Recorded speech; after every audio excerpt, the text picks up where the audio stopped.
할렐루야. 오늘 어디에서 예배를 드리든지 그 현장 속에 하나님께서 큰 은혜로 채워주실 줄로 믿습니다. 사람들은, 하나님의 백성들은, 하나님의 사람들은 악을 멀리하고 하나님의 말씀을 즐거워합니다.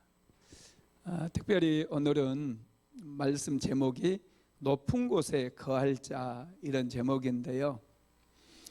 가장 높은 곳에 누가 계실까요? 하나님이 계시죠. 하나님은 우리와 함께 하시기도 하지만 가장 높은 곳에 계신 분이기도 합니다. 우리가 하나님과 함께 하기 위해서는 우리의 삶의 수준을 좀 높여야 돼요. 세상 사람들과 똑같이 인생을 살게 되면은, 제 속에서 인생을 살게 되면은 하나님과의 거리가 멀어져 버립니다. 코로나가 지금 1년 7개월 정도 계속되고 있는데, 하나님께서 정말 이 코로나 시대에 무엇을 우리에게 원하실까, 이런 고민들을 자꾸 하게 되거든요. 사회적 거리두기 단계가 4단계로 격상이 됐어요. 그런 가운데 우리는 밤에는 2사람 이상 만날 수 없잖아요. 이게 사람들이 정해놓은 어떤 법규이면서 규례이기도 하지만은 하나님께서 이렇게 행하시게 만든 게 아닌가, 이런 생각을 합니다. 사람들과는 거리가 좀 멀어져야 돼요. 그리고 하나님과의 거리는 더욱더 우리가 좁혀 나가야 될 줄로 믿습니다. 이 코로나 시대는 하나님과의 간격은 더 가까이, 더 좁혀 나가고 사람들과의 어떤 간격은 좀 더 멀리 해야 우리가 이 코로나를 극복할 뿐만 아니라 코로나 시대를 잘 통과하고 나서 우리의 믿음이 더욱 성장하는 그런 계기가 되지 않을까, 그런 생각을 해봤습니다. 오늘은 이 높은 곳에 거할 자, 이 하나님과 함께 거할 자가 누구인가, 이런 말씀을 좀 생각을 해보겠는데요. 여러분, 애굽을 의지했던 유대 지도자들은 그들의 노력이 헛수고가 돼버렸어요. 왜냐하면 아수르가 밀고 내려와서 남왕국 유다는 엄청나게 고난을 당했거든요. 그런데 애굽에서는 전혀 남왕국 유다를 돕지 않았어요. 그들이 철석같이 약속을 했잖아요. 이스라엘에서 뇌물도 갖다 바치고 돈도 주고, 그래서 애굽 사람들도 약조를 했는데, 애굽 사람들은 남왕국 유다가 어려움을 겪을 때 그들은 눈 감아버렸어요. 전혀 도울 수 있는 여건도 안 됐고 돕지를 않았던 것이죠. 그렇지만은 여러분, 결국에는 아수르는 어떻게 됩니까? 하나님께서 아수르를 망하게 만들어 버리잖아요. 하나님께서 그들을 손을 대서 그들이 망하게 하셨어요. 애굽을 찾아갔던 유대 지도자들은 부끄러움을 당했고 그들의 수고는 헛수고가 되었고, 결국에 아수르는 유대에 많은 피해도 주고 엄청난 고통을 안겨다 주었지만은 결국 그들은 망하고 말았다라는 거예요. 우리가, 여러분, 가장 안전한 길은 어떤 길이냐? 하나님과 동행하는 그 길밖에 없습니다. 이 코로나 시대에도 우리가 하나님과 동행하고 하나님과 함께하는 길을 늘 찾아야 될 줄로 믿습니다. 그러기 위해서는 하나님께 더 가까이 나아가야 돼요. 하나님과의 간격을 좁혀야 돼요. 그래서 시편 기자는 하나님을 가까이 함이 내게 복이라, 이렇게 고백을 했잖아요. 우리는 하나님께로 더 가까이 나아가야 됩니다. 자, 오늘 본문 13절 한번 같이 읽어볼까요? 너희 먼 데에 있는 자들아, 내가 행하는 것을 들으라. 너희 가까이에 있는 자들아, 나의 권능을 알라. 아멘. 여기서 먼 데에 있는 자들은 누구를 가리킬까요? 아수르라든지 유다에서 거리적으로 멀고 또 하나님을 알지 못하는 사람들, 이런 사람들을 먼 데 있는 자들아, 이렇게 말씀하고 있어요. 내가 행한 것을 들으라. 하나님께서 어떤 일을 행했는지 너희들은 들으라는 거예요. 왜 먼데 있는 자들이 들어야 돼요? 들음으로 인해서 믿음이 생기기 때문에. 믿음은 들음에서 난다고 그랬어요. 하나님을 알지 못하고 하나님과 거리가 멀리 떨어져 있는 사람일수록 부지런히 하나님의 말씀을 들어야 됩니다. 그래야지 우리가 하나님을 믿을 수가 있기 때문에 그래요. 너희 가까이에 있는 자들아, 나의 권능을 알라, 이렇게 말씀했어요. 가까이에 있는 사람들은 예루살렘에 살고 있는 사람들을 얘기합니다. 그런데 이 가까이에 있는 사람들에게 하나님께서 뭐라고 말씀하시느냐면 나의 권능, 나의 능력을 너희들이 알아라, 이렇게 말씀하고 있어요. 그들이 비록 하나님을 믿는다고 고백을 하고 하나님을 의지한다고 얘기를 하지만은 하나님의 능력을 알지 못하다 보니까 기도하지 않고 하나님께로 가까이 나오지도 않고 애굽을 자꾸 의지하고 있는 거예요. 그래서 너희 가까이에 있는 자들아, 믿음이 있다고 얘기하는 자들아, 너희들은 나의 권능을 알아라, 이렇게 말씀을 하고 있는 것이죠. 여러분, 저와 여러분도 하나님께서 살아계심을 반드시 경험하는 게 중요해요.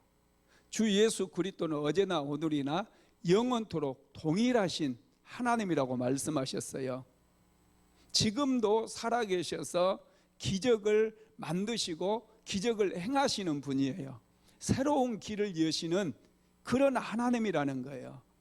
그런데 우리가 하나님을 믿는다고 하면서도 하나님의 그 능력을 경험하지 못하다 보니까 위기가 찾아오면 사람을 찾아가고 어려운 일을 만나면 자꾸 세상적인 도움을 받으려고 노력을 한다는 거예요.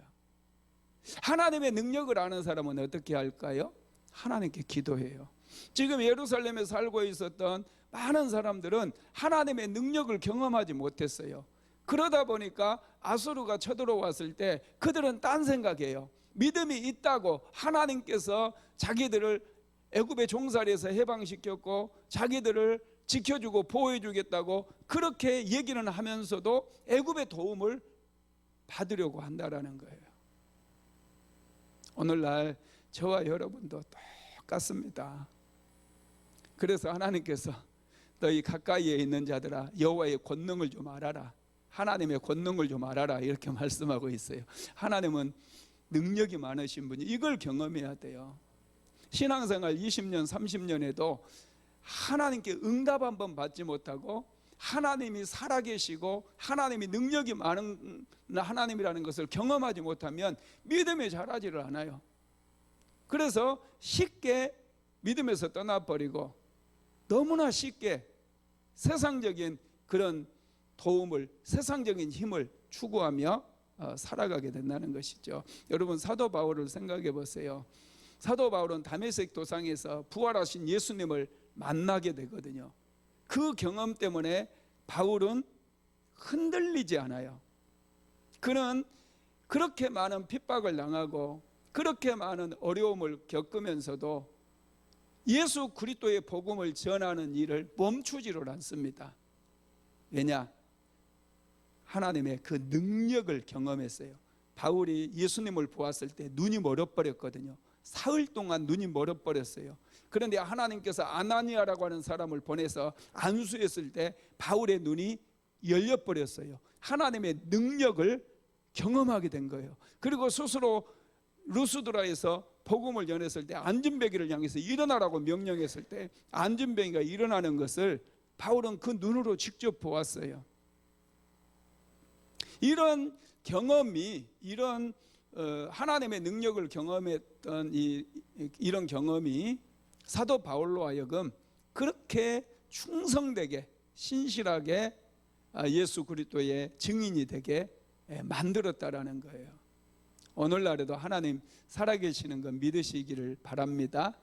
믿을 뿐만 아니라 우리는 이 하나님의 능력을 좀 경험해야 돼요.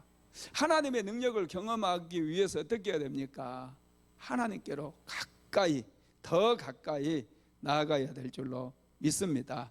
그런데 여러분, 하나님께 가까이 하는 것이 우리에게 큰 위기가 될 수 있다고 말씀하고 있어요. 14절에 보면 한번 같이 읽어볼까요? 시온의 죄인들이 두려워하며 경건하지 아니한 자들이 떨며 이르기를 우리 중에 누가 삼키는 불과 함께 거하겠으며 우리 중에 누가 영영이 타는 것과 함께 거하리요 하도다. 아멘. 여기에 보니까 우리 중에 누가 삼키는 불과 함께 거하겠으며 우리 중에 누가 영영이 타는 것과 함께 거하리요 그랬어요. 하나님께서 삼키는 불로 묘사가 되어 있어요. 하나님은 거룩하신 분이잖아요. 이 거룩함이라고 하는 게 여러분, 그냥 거룩하니까 뭔가 경건한 거 이런 것을 우리는 생각할 수 있는데 그게 아니에요. 이 거룩함은 강렬한 불이고 강렬한 에너지예요. 죄인이 나가버리면 그 현장에서 즉사해버릴 정도로 강력한 불이라는 거예요. 그래서 시온의 죄인들이 두려워하며 그래. 시온의 죄인들은 누굽니까?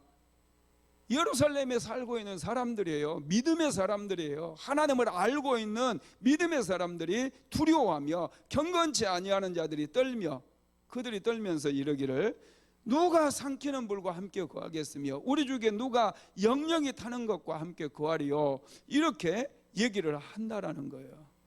여러분, 하나님은 거룩하신 분이에요. 그래서 이 하나님 앞에 나아가면 이 죄가 죄인들을 이 하나님의 거룩함이 죄인들을 다 죽게 만들어요. 막 태워버리는 거예요.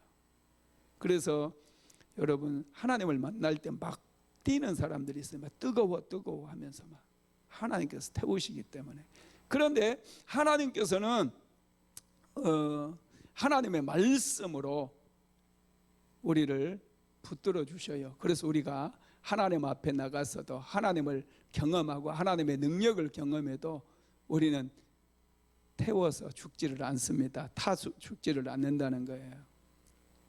하나님은 거룩하신 분이기 때문에. 그래서 우리 믿는 사람들은 하나님의 그 약속을 붙들어야 돼요.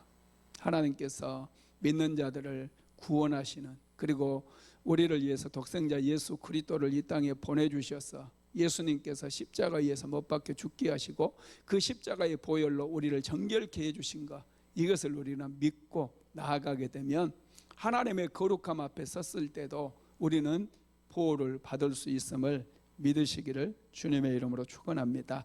그러면 누가 하나님과 함께 높은 곳에 거할 수 있겠는가, 그런 질문을 하고 있습니다.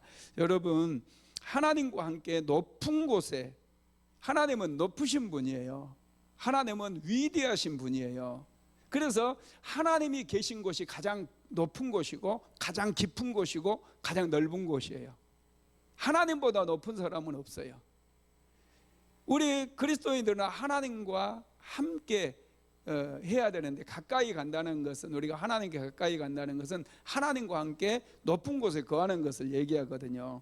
그렇게 하나님과 함께 높은 곳에 거할 수 있는 사람이 누구인가? 이렇게 이사야 선지자가 얘기했을 때, 이사야 선지자의 말이 지금 예루살렘에 사는 사람들에게는 너무나 쉽게 들린 거예요.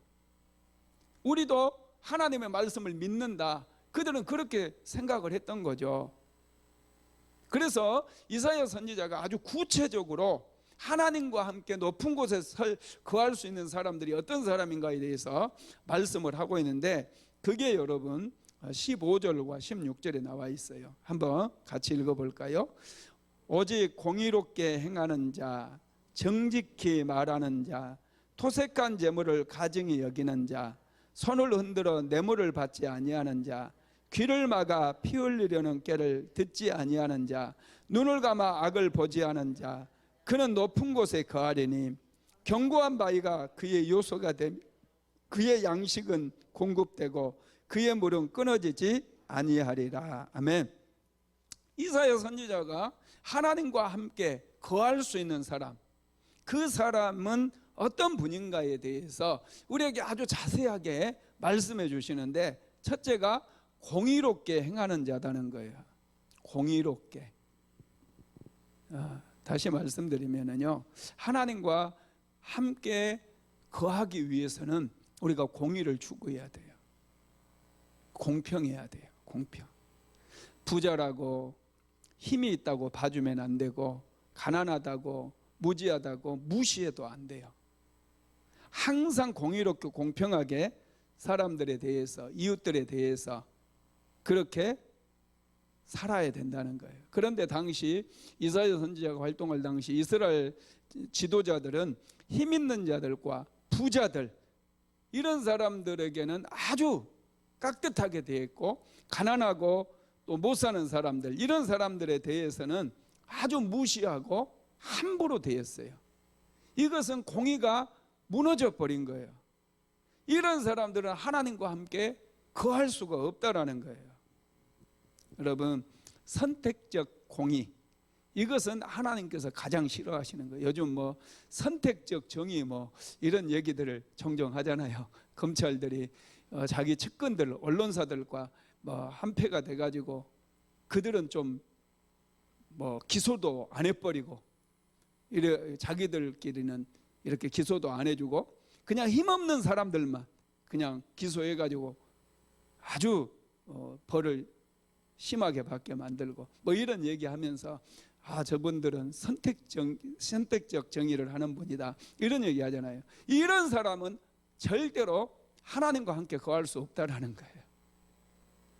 두 번째로는 정직하게 사는 사람들이 하나님과 함께 거할 수 있다고 그랬어요. 여러분, 하나님의 백성들에게 정말 중요한 것은 정직이에요. 사람은, 우리는 인간이기 때문에 뭐 때로는 넘어질 수 있고 그래요.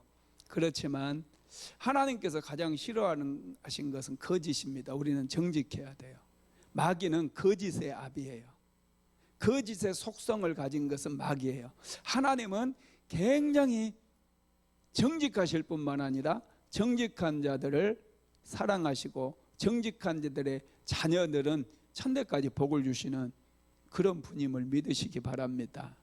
그래서 여러분, 이 정직하기 위해서는요, 하나님을 경외해야 돼요.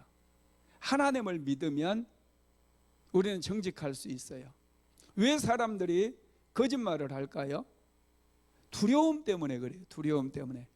밝혀지면 수치당하고, 밝혀지게 되면 사람들에게 망신당하고, 그럴까 봐서 자꾸 자신을 포장하고 거짓말을 하게 되어져요. 그런데 거짓말은 하나님께서 너무너무 싫어한 거기 때문에 거짓말하는 사람들은 절대로 하나님과 함께 거할 수가 없습니다. 여러분, 요셉이 보디발의 아내 유혹을 뿌리칠 수 있었던 것은 하나님을 경외했기 때문에 뿌리칠 수 있었거든요. 하나님을 경외하는 사람들은 정직할 수가 있습니다. 그래서 이 정직한 사람들이 하나님과 함께 높은 곳에 거한다라는 거, 우리 항상 기억해야 될 줄로 믿습니다. 세 번째로는 토색한 재물을 가증히 여기지 않는 자다, 이렇게 말씀했어요. 여러분, 토색하는 게 뭡니까? 자기 것이 아닌데 뭐 빼앗고 가로채는 거, 또 뇌물 이렇게 받는 것들, 이런 것들이 다 거기에 해당이 되거든요. 지난번에도 제가 말씀드린 적이 있는데, 가짜 수산업자, 요즘도 뉴스에 나오는지 모르겠지만 몇 주 전에 이 가짜 수산업자가 정관계 또 연예계까지 또 언론계까지 막 로비를 했던 그런 뉴스들이 많이 떴잖아요. 그죠? 그 중에 이제 그 박영수 이분이 박근혜 정부 시절에 이제 특검을 맡아가지고 했던 그분인데 아주 사람이 괜찮아 보이더라고요. 그런데 이 가짜 수산업자가 이 박영수 특검에게도 접근을 해가지고 이 포르쉐라고 하는 자동차를 선물했나 봐요. 그래가지고 그걸 타고 다녔는데 그냥 이게 이제 밝혀지다 보니까 특검도 사표를 내고 완전히 이미지가 구겨져 버렸어요. 추락을 해버린 거예요. 참 좋은 이미지였는데, 여러분, 왜 포르쉐나 뭐 소나타나 뭐가 다를 게 있겠어요? 안 그렇습니까? 저도 뭐 차가 좀 좋은 차도 있긴 하지만 제가 그 원해서 탄 건 아니고 하여튼 은혜로 타고 있는데요. 뭐 포르쉐를 타나 저는 뭐 별반 다를 게 없다고 봐요. 자기를 지키려면 그런 건 누가 사준다고 덥석덥석 받으면 안 되거든요. 자기 힘으로 열심히 일해가지고 번 돈으로 그런 자동차도 사고 집도 사고 그렇게 해야지 이게 영화로울 수 있는 거고, 그런 차를 타고 다녀야 복을 받을 수 있어요. 남이 이 주는 거 이런 거 뇌물이잖아요. 이런 거 타면은 여러분 저주를 받아요. 어느 순간 그거 타고 다니다가 지옥 밑바닥까지 떨어질 수 있어요. 사람들이 이런 것들을 잘 분별을 못하는 거예요. 그래서 오늘 그 15절에도 보면은 누군가가 뇌물을 주려고 하면 손을 흔들면서 안 돼 하고 받지 말라고 그러잖아요. 손을 흔들면서 아니다고 이렇게 얘기를 하고 있잖아요. 여러분, 뇌물을 이렇게 받는다거나 자기가 수고하지 않는 건데 이렇게 불로소득을 하고 남의 것을 강탈한다든지 이렇게 되면은 결국에 나중에는 영혼까지 탈탈 털리게 되어져요. 이번에 그 윤석열 씨 대변인을 하다가 그 10일 만에 그만두었던 이동훈 씨인가요? 이분도 이제 조선일보 칼럼 기자였다가 칼럼리스트인데, 이분도 뭐 수산업 가짜 수산업자한테 골프채 뭐 빌렸다 뭐 이런 얘기를 하고 그러잖아요. 뭐 빌리기는 왜 빌립니까? 뇌물로 받은 거지. 나도 알고 다른 사람도 다 아는데 뭐 빌렸다고 한들 뭐 그게 누가 믿어주기나 합니까? 참 어리석은 거예요. 받지를 말아야지. 그런 거 하면은 받으면 안 돼. 일단 빌리든지 뭐든 이건 여러분 빌린 것도 아니겠지만 아주 자기의 인생을 추락시켜 버리는, 도저히 하나님과 높은 곳에 함께 거할 수 없는 그런 삶을 만들어 버린다는 거예요. 그 다음에 네 번째로 음모를 꾸미지 않는 사람들입니다. 하나님께서는 다른 사람을 나쁘게 말하고 비난하는 사람들을 굉장히 싫어하셔요. 그래서 우리가 하나님과 함께 거하기 위해서는요, 음모를 꾸미면 안 돼요. 눈을 감아주고 막 이런 거 있잖아요. 그 15절에 보면은 15절 다시 한번 읽어볼까요? 공의롭게 행하는 자, 정직히 말하는 자, 토색한 재물을 가증히 여기는 자, 손을 흔들어 뇌물을 받지 아니하는 자, 귀를 막아 피 흘리려는 꾀를 듣지 아니하는 자, 눈을 막아 악을 보지 아니하는 자 그랬는데, 여기서 귀를 막아 피 흘리려는 꾀를 듣지 아니하는 자, 이런 사람들이 여러분 귀를 막고 피 흘리려는 꾀를 듣지 아니하는, 이게 이제 음모하지 않는 것, 음모를 꾸미지 않는 거거든요. 남의 피를 흘리려고 하는 게 음모를 꾸며가지고 한 사람을 매장시키고 이런 것들이잖아요. 이런데 이런 일을 행하지 않는 거, 이게 여러분 높은 곳에 거할 수 있는 거라는 거예요. 정적들을 제거하기 위해서 음모를 꾸미고 이런 것들은 절대로 하나님께서 용납하시지 않아요. 많은 분들이요, 요즘도 이 정치인들 보면은 참 이 사람들이 그런 걸 잘해요. 음모를 잘 꾸며요. 배은망덕하게 그냥 자기를 세워줬던 사람을 한 방에 배신을 때리고 막 이런 사람들, 국민들 배신해요. 이런 사람들 찍으면은 이 음모를 꾸미는 거예요. 음모를. 그리고 요즘 대선이 가까우면요, 항상 정치철이 되면은 막 목사님들까지 카톡을 퍼날려요. 막 이상한 음모를 꾸민 그런 것들을 막 퍼날리고 저한테도 보내고 그러면 저는 굉장히 불쾌하더라고요. 나는 그런 것들을 판단할 수 있는 능력이 있는 사람이고 아주 지식이 있는 사람이에요. 세상을 볼 수 있는 성견자예요. 성견이 있는 사람인데 자기보다 훨씬 똑똑하고 훨씬 멀리 보고 10년 앞을 내다볼 수 있는 그런 안목이 있는 사람에게 아주 하수들이 막 그런 문자들을 보내고 그런 일들을, 그런 그 음모적인 문자들을 막 저한테 보내는 거예요. 참 제가 볼 때 그런 사람들은 정말로 어리석은 거예요. 이번 또 대선이 이제 가까우면은 그런 문자 저한테 보냈다가는 큰일 납니다. 절대로 그런 데 현혹되지 마시고, 그런 것들은 보지도 말고 오자마자 삭제를 해버리세요.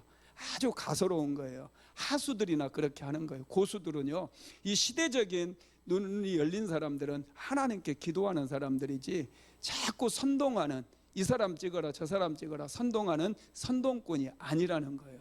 우리 믿음의 사람들은 더더욱 그렇게 해야 될 줄로 믿습니다. 사람들은 음모를 꾸며요. 자기의 어떤 원하는 것들을 이루기 위해서 뒤에서 음모를 꾸미는 그런 사람들이 있어요. 그런 사람들 앞잡이가 되지 말라는 거예요. 하나님께서 굉장히 싫어하시는 거죠. 다섯 번째로는 악에 대해서 눈을 감지 않는 사람들이에요. 여러분, 우리가 길거리를 가다 보면은 목격자를 찾습니다. 이런 현수 막 종종 걸리잖아요. 요즘에 이제 하도 CC 카메라를 많이 설치해 놔가지고 그런 현수막이 이제 별로 걸리지는 않더라고요. 그럼에도 불구하고 종종 이제 사각지대에서는 그런 현수막이 걸리는 경우가 있어요. 그런데 왜 이런 현수막이 걸리느냐 하면은 사람들이 보고도 증언을 해주는 것을 귀찮아하고 눈을 감아버려요. 누군가가 죄를 짓고 있음에도 불구하고, 사기를 치고 있음에도 불구하고 자꾸 그것들을 덮어버리려고 그러고, 귀찮으니까 그냥 넘어가 버리려고 그런다라는 거예요. 여러분, 악에 대해서 눈을 감아버리는 거, 이게 여러분 죄라는 거예요. 하나님께서는 그렇게 말씀하고 있어요. 이런 사람들은 하나님과 함께 높은 곳에 거할 수가 없는 그런 인생이라는 거예요. 그래서 여러분, 우리가 정직할 뿐만 아니라 악에 대해서도 눈을 감지 말고, 누군가가 피해 입는 사람이 있다면 내가 알고 있는 범위 내에서 때로는 증언도 해줄 수 있는 그런 삶을 우리가 살아가야 된다, 이렇게 말씀을 하고 있습니다. 계속해서 이사야 선지자는 이렇게 이제 하나님과 높은 곳에 거할 수 있는 그 사람들에 대해서 말씀해 주시고 나서, 예루살렘에 하나님께서 임해서 이제 예루살렘을 통치하게 되면은 대적들이 다 사라지게 된다고 말씀하시는데요. 17절 말씀 한번 읽어볼까요? 내 눈은 왕을 그의 아름다운 가운데서 보며 광활한 땅을 눈으로 보겠고. 아멘. 여러분, 하나님께서 은혜를 주시면 우리가 하나님을 볼 수 있어요. 그런데 사람들은 교만에 눈이 멀어가지고 하나님이 안 보입니다. 하나님께서 안 보이다 보니까 어떻게 하죠? 하나님이 없다고 생각해요. 그래서 어려운 일을 만나고 힘든 일을 만날 때 말로는 하나님을 믿는다고 그러는데 하나님께 불평하고 세상의 힘을 쫓아다니는 거예요. 세상의 힘, 사람의 힘, 권력의 힘, 물질의 힘, 이런 것들을 쫓아다니게 된다는 것이죠. 그런데 하나님께서 언제 우리에게 눈을 열어주실까요? 하나님 앞에 가까이 나아가서 간절히 하나님의 은혜를 구할 때 우리의 눈을 열어주셔요. 그래서 정말로 내가 현재 처한 상황은 엄청 힘들어. 지금 이스라엘 백성들이 처한 상황은 아수르라고 하는 강대국이 위협하고 협박을 가하고 있는 그런 상황이에요. 그런데 하나님께서 눈을 열어주시면은 하나님의 영광을 보기 때문에 두려워하지 않아요. 할렐루야. 여러분, 도단성에서 엘리사가 머물 때 이 게하시가 아침에 탁 일어났는데 이 아람 군대가 와서 도단성을 완전히 막 포위하고 이중 삼중으로 포위하고 있었잖아요. 깜짝 놀래가지고 선지자를 찾아가서 선생님 큰일 났습니다. 지금 이 아람 군대가 이 도단성을 완전히 포위했습니다. 그랬을 때 엘리사 선지자가 게하시를 위해서 기도해 주잖아요. 그때 눈이 딱 열렸는데 아람 군대의 뒤로 하나님의 하늘의 군대가 막 완전히 그들보다 훨씬 많은 숫자가 포위하고 있었던 거예요. 눈이 열려지니까 안심할 수 있었던 거예요. 이 코로나 시대에도요, 여러분 눈이 열려야 돼요. 우리가 왜 하나님께 가까이 나아가야 되느냐? 우리의 눈으로는 안 돼요. 우리가 지금 보는 눈으로는 하수밖에 안 돼. 앞으로 멀리 봐야 돼요. 믿음의 눈으로. 믿음의 눈으로 하나님을 볼 수 있어야 돼요. 하나님을 볼 수 있는 사람들은 어떤 상황에도 두려워하지 않아요. 당당하게 자신감 있게 인생을 살아갈 수 있어요. 비굴하지 않아요. 비굴하게 살지 않습니다. 한 번 사는 인생인데 우리가 비굴하게 살면 안 돼요. 하나님께로 더 가까이 나아가서 하나님께 늘 기도하다 보면 하나님께서 우리의 눈을 열어주셔요. 그래서 왕을 그의 아름다운 가운데서 본대요. 이 하나님을 보게 된다는 거예요. 그 아름다운 하나님의 모습을 우리가 보게 된다는 거예요. 광활한 땅을 보게 된다는 거예요. 하나님께서 다스리는 그 아름다움. 그래서 이 적들을 다 멸해버리고 다 진멸해버리는 그 온 땅을 볼 수 있게 된다라는 거예요. 그래야지 여러분 인생에 자신감이 생기게 되는 것이죠. 근데 이런 눈이 열리지 않는 사람은 자꾸 두려워해요. 자, 18절도 읽어볼까요? 내 마음은 두려워하던 것을 생각해내리라. 계산하던 자가 어디 있느냐? 공세를 계량하던 자가 어디 있느냐? 망대를 계수하던 자가 어디 있느냐? 아멘. 내 마음은 두려워하는 것을 생각해내리라 그랬는데 하나님 앞에 기도하고 눈이 열려지니까 내 자신을 보게 된다는 거예요. 내가 그렇게 두려워했던 게 무엇이었던가 그걸 알게 되는데 그게 뭐냐 하면은 계산하던 자가 누굽니까? 여러분 아수르 군대예요. 아수르 군대가 쳐들어와서 했던 일이 뭐예요? 이 공세, 세금을 막 엄청나게 많은 세금을 다 이스라엘 사람들에게 다 매겨가지고 엄청나게 많은 이 곡물들을 강제로 빼앗아 갔잖아요. 뿐만 아니라 또 그 망대를 계수하던 자, 막 이런 얘기도 있죠. 그 마치 일제 시대 때 우리나라 청년들을 끌고 가가지고 이 전쟁터에 이 군인들로 막 끌고 가고 위안부로 여자들을 끌고 가버리고 이걸 얘기하는 거예요. 그리고 우리 조선에 있는 쌀들 전부 그냥 다 수탈해 가고 이런 것들을 지금 말씀하고 있는 거예요. 계산하던 자가 어디 있느냐?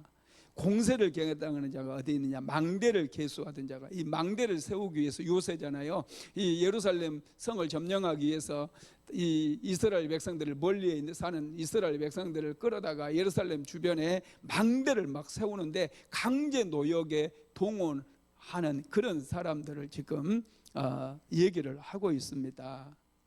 그래서 여러분 남녀노소를 다 노역장으로 막 끌고 가고 유다 백성들은 이런 전쟁의 공포 속에서 아수리에 끌려가기도 하고 엄청나게 많은 재물들을 수탈당하기도 하고 강제 노역에 막 이렇게 끌려가기도 했던가 이런 것들을 이제 그들이 생각해낸다는 거예요. 그래서 더 어떻게 되죠? 이렇게 수탈당하는 자신들의 민족, 자신들을 볼 때 여러분 어떻게 되겠어요? 이제 눈이 열려지니까 본격적으로 뭐 할까요? 본격적으로 하나님께 기도하는 거예요.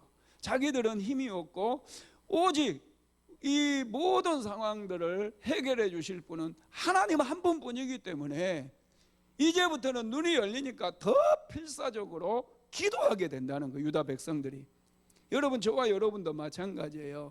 오늘날 이 시대에 눈이 열려 있지 않으니까 하나님께 기도하지 않는 거예요. 하나님께 눈을 열어달라고 기도해야 돼요.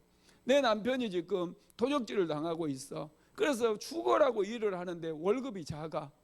그런데 남편만 탓하는 거예요. 남편이 월급이 이것밖에 못 번다고. 이 이웃집 남편은 1,000만 원 버는데 당신 100만 원이 뭐냐고. 이런 식으로 타박을 하는 거예요. 이거 어리석은 거예요. 눈이 닫혀서 그것만 보는 거예요.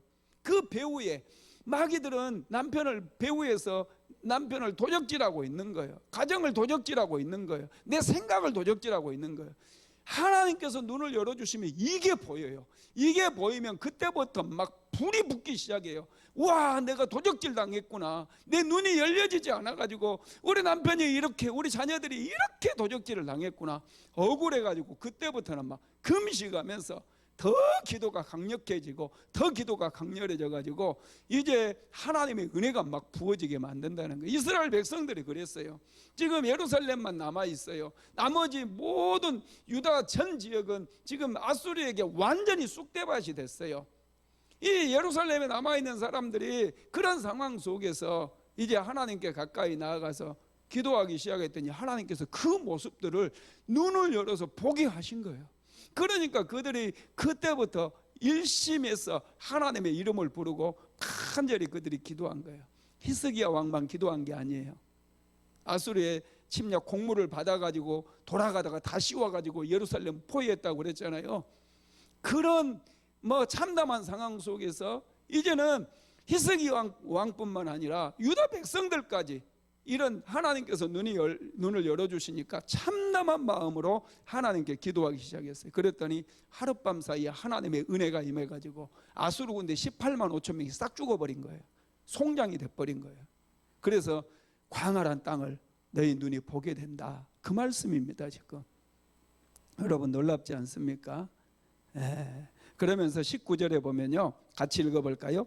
내가 강포한 백성을 보지 아니하리라. 그 백성은 방언이 어려워 내가 알아듣지 못하며 말이 이상하여 내가 깨닫지 못하는 자니라. 이렇게 내가 강포한 백성을 보지 못하리라. 이 강포한 백성이 아수르거든요. 그들이 하나님께서 눈을 열어주시니까 강렬하게 기도해서 하나님께서 그들을 심판해 버리니까 그들이 싹 쓰러져서 이제 볼 수가 없는 거예요. 그런데 그 백성은 방언이 어렵다는 거예요.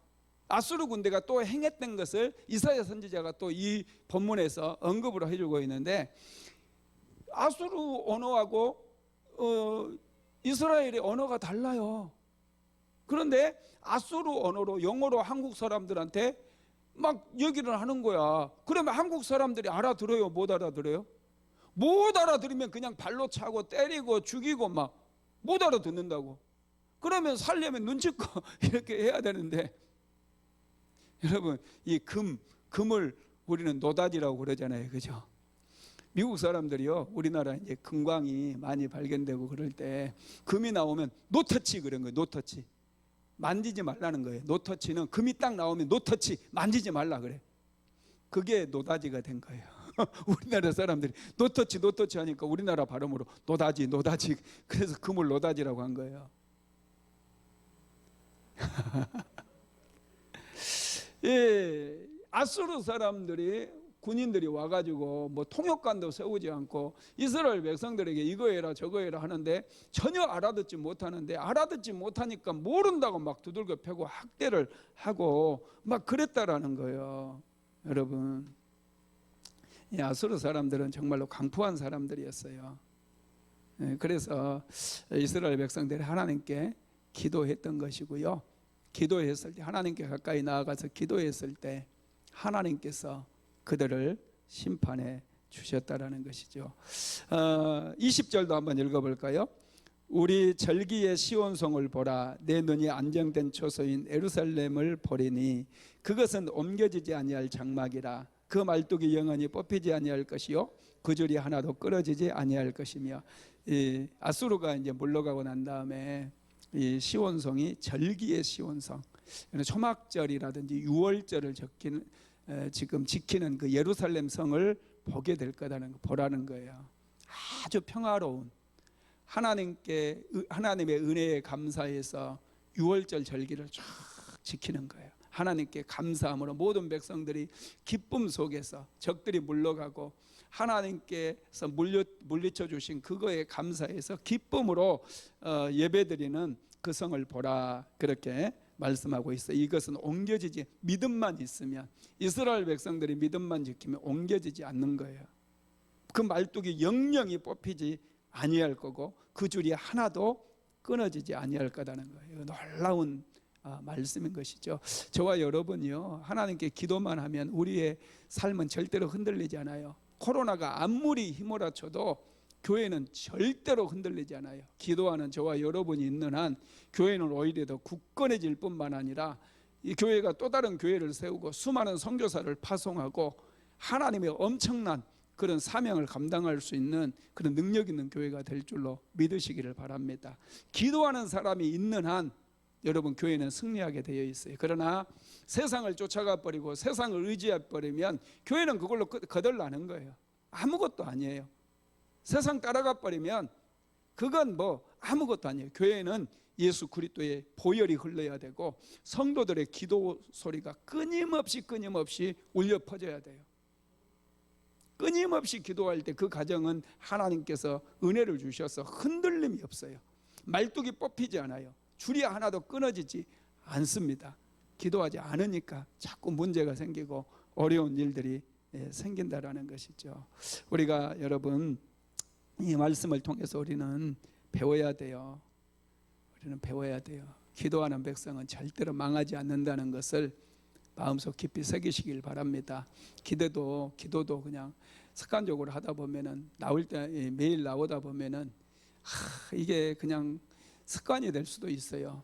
항상 우리는 마음을 새롭게 해야 돼요.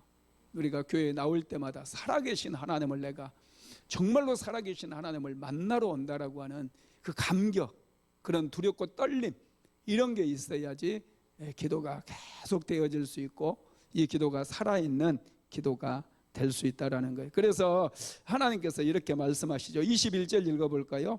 여호와는 거기에 위험 중에 우리와 함께 계시리니 그곳에는 여러 강과 큰 호수가 있으나 노젓는 배나 큰 배가 통행하지 못하리라. 하나님께서 위험 중에 우리와 함께 계신다는 거예요. 이걸 느껴야 돼요. 그래야지 우리가 더 강렬하게 기도할 수 있어요. 하나님께서 우리와 함께 하시니까 어떻게 됩니까? 노젓는 배나 큰 배가 통행하지 못하겠대요. 이 적들이 들어오지 못한다는 거, 우리의 삶을 무너뜨리지 못한다는 거예요. 어떤 적도 우리를 짓밟을 수가 없어요. 왜요? 하나님께서 위험 중에 우리를 지켜주시기 때문에 그렇다는 거죠. 하나님은 모든 권세를 가지고 계십니다. 그래서 22절도 읽어볼까요? 대저 여호와는 우리의 재판장이시요 여호와는 우리에게 율법을 세우시니요 여호와는 우리의 왕이시니 그가 우리를 구원하실 것입니다. 이 재판장은 심판주예요. 그 다음에 율법을 세우신 입법, 그 다음에 통치, 행정까지 다 하시는, 요즘으로 얘기하면 입법, 사법, 행정 여기까지 3법을 다 주관하는 그런 분이라는 거예요. 하나님은. 그러니까 안심하시기 바랍니다. 하나님께서 우리를 지켜주시고 우리를 다스려 주시고 우리를 모든 심판으로부터 면제해 주시는 그런 좋으신 하나님이셔요. 그래서 우리는 안심할 수 있습니다. 24절도 읽어볼까요? 시작. 그 거주민은 우리가 병들었나다 하지 아니할 것이라. 거기에 사는 백성은 사죄함을 받으리라. 하나님께서 우리를 죄사함을, 우리를 죄를 사해 줄 뿐만 아니라 우리의 건강마저도 지켜주시기 때문에 우리는 날마다 더 강건해질 수 있습니다. 믿으시기 바랍니다. 말씀을 마무리합니다. 하나님과 함께하는 사람들은 악을 멀리하고 하나님의 말씀을 붙잡고 살아가는 그런 사람들이에요. 정직하고 공의롭고 여러분 진실하게 살아가는 이런 사람들입니다. 그래야 하나님과 높은 곳에 거하게 되고 또 하나님께 더 가까이 나아가기를 우리는 힘써야 돼요. 이 어려운 시대일수록 사랑과의 거리는 좀 멀리 하세요. 좀 멀리 해도 괜찮아요. 이 코로나 바이러스는 사람 안 만나면 감염이 안 돼요. 이건 하나님께서 사람과 좀 거리를 띄우라는 말씀이에요. 그리고 사람과의 거리는 띄우되 하나님과는 더 가까이 가야 돼요. 그래야 이런 시대에 더 큰 은혜가 임하거든요. 이 어려움의 시대에 하나님께서는 강력한 은혜를 우리에게 쏟아 부어 주셔요. 누구에게? 하나님께 가까이 나아가는 사람에게. 오늘 비대면으로 예배드린 모든 성도들에게도 이런 놀라운 하나님께 더 가까이 나아가서 하나님께 부르짖고 기도함으로 가정에 새로운 돌파구가 열릴 뿐만 아니라 하늘의 문이 열려져서 놀라운 은혜가 부어지게 되기를 주님의 이름으로 축복합니다.